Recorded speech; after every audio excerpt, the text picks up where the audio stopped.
Greetings all, and welcome to the inaugural episode of Tangent 1985, my channel for all things silver screen. My name is M. Glenn Gore, and I'll be your guide through what I'm hoping will prove a long-running series of in-depth reviews and critiques of the major, the not-quite-so-major, and possibly even the lesser-known films releasing each week. Now, I've been writing movie reviews for my site for a little while now under the banner Film Critique Fridays, but as the brilliant Egon Spengler would say, print is dead. Many people I know have made strong arguments for my joining the 21st century, so here I am.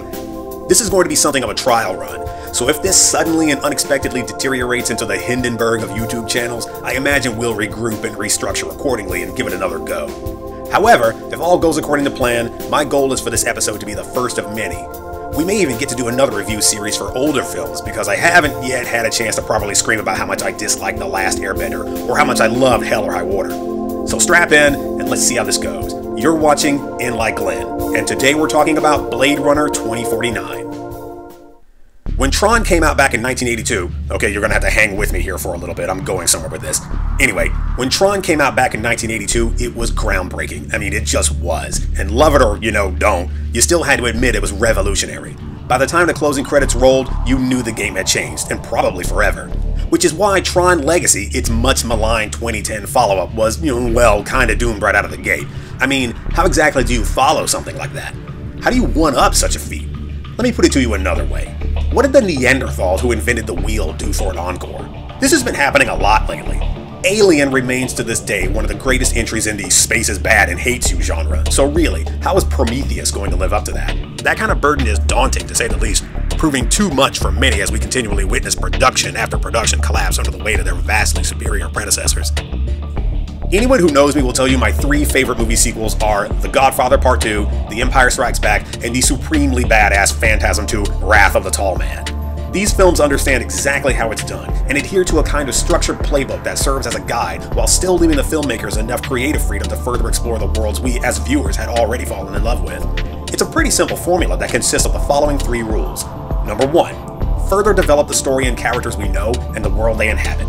Number 2, up the stakes accordingly, but do not succumb to the temptations of excess. And number 3, do not betray the narrative of the previous film. So when I started seeing trailers for Blade Runner 2049, a sequel which would be pulling into port at a somewhat astonishing 35 years after its forerunner, I was skeptical, and that's putting it mildly. Loosely based on Philip K. Dick's 1968 novel Do Androids Dream of Electric Sheep, Ridley Scott's original 1982 sci-fi masterwork was a grim, morally ambiguous neo-noir, and easily one of the most borrowed from movies released in recent history.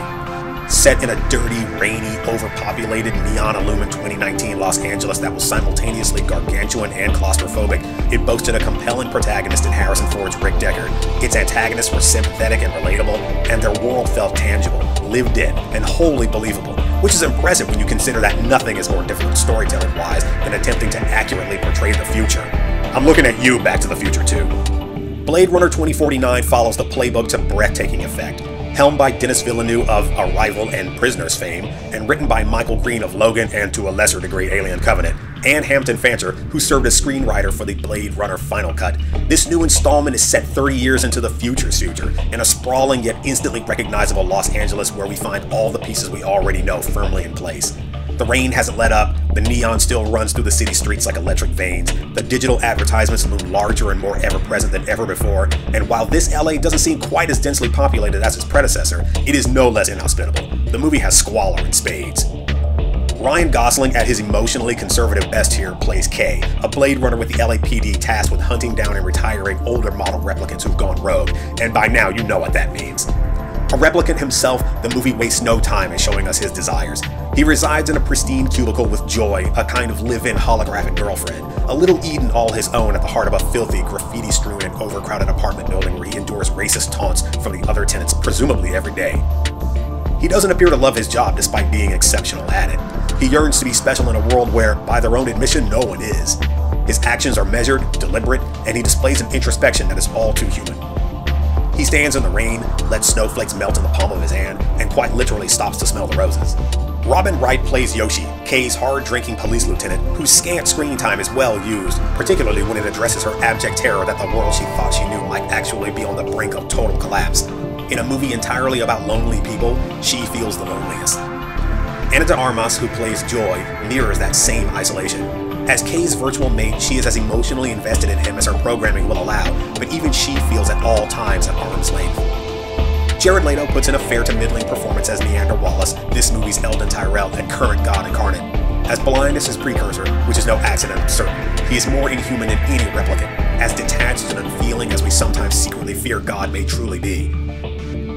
Carla Jury plays Anna Stelline, whom I'll speak of here only long enough to say she has my favorite scene in the film, a brilliant and heartfelt moment that builds magnificently on the world's rich history, adding layer upon layer to an already impressive mythology.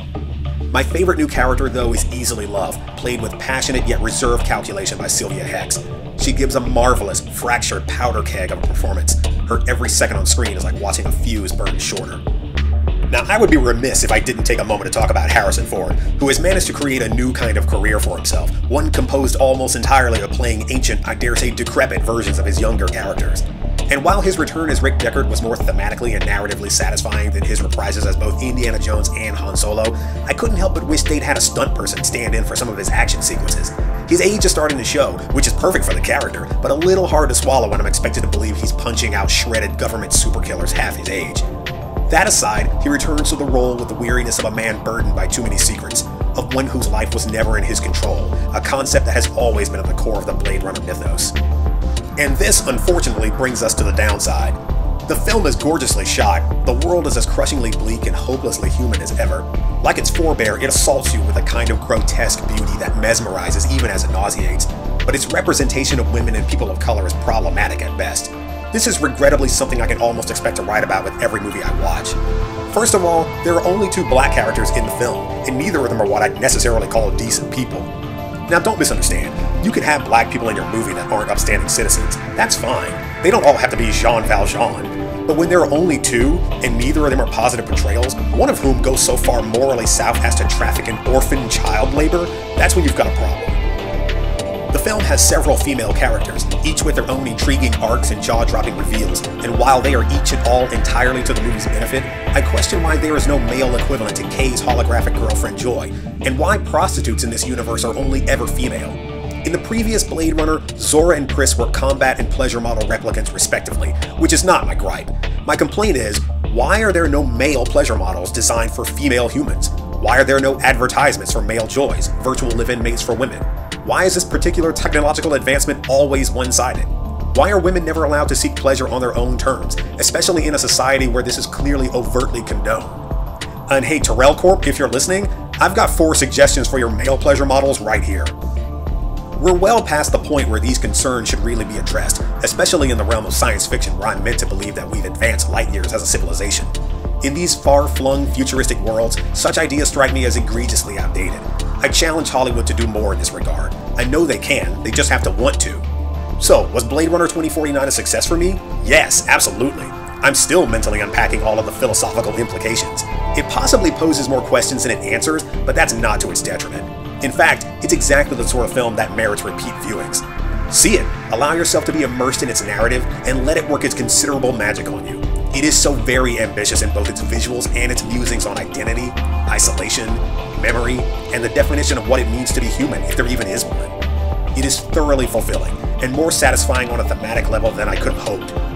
The world of Blade Runner was always so grand. The realization that 2049 was able to expand on, deepen, and enrich that same world without sacrificing anything from the original is its own kind of miracle.